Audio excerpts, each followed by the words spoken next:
සුබ දවසක් ඔයාලා හැමෝටම. ඉතින් අද ඔයාලට අරගෙන ආවේ ශ්‍රී ලංකා ඕපන් යුනිවර්සිටි එකේ ජොබ් වේකන්සි එකක් ගැනයි. ඉතින් ඔපරේෂන් ඇසිස්ටන්ට් තනතුරට තමයි ගන්නවා කියලා තියෙන්නේ.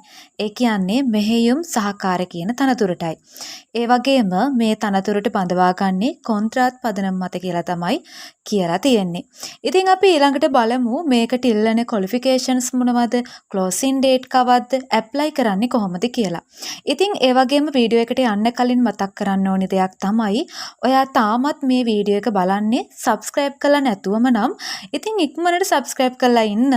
එතකොට තමයි අපි දාන වීඩියෝ එකක් දාපු ගමන් ඔයාට බලන්න පුළුවන් වෙන්නේ. එහෙනම් අපි යමු වීඩියෝ එකට.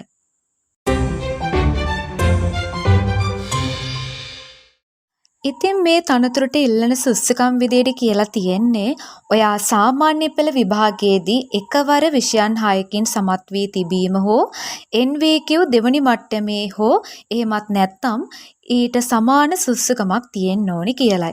ඒ වගේම මේ තනතුරට පත්වීමේ කාල සීමාව ගැනත් මෙතනදී සඳහන් කරලා තියෙනවා. ඒ අනුව පත්වීම මුලින් මාස 6ක් සඳහා සිදු කරනු ලබන අතර කාර්ය සාධනයේ මත පදනම්ව වසර 2ක කාල සීමාව දක්වා දීර්ඝ කළ හැකි බව තමයි මෙතනදී කියලා තියෙන්නේ. ආයේ කියලා තියෙනවා රුපියල් 25000ක ස්ථාවර මාසික දීමනාවක් සහ EPF ETF සඳහා හිමිකම් තියෙනවා කියලත්.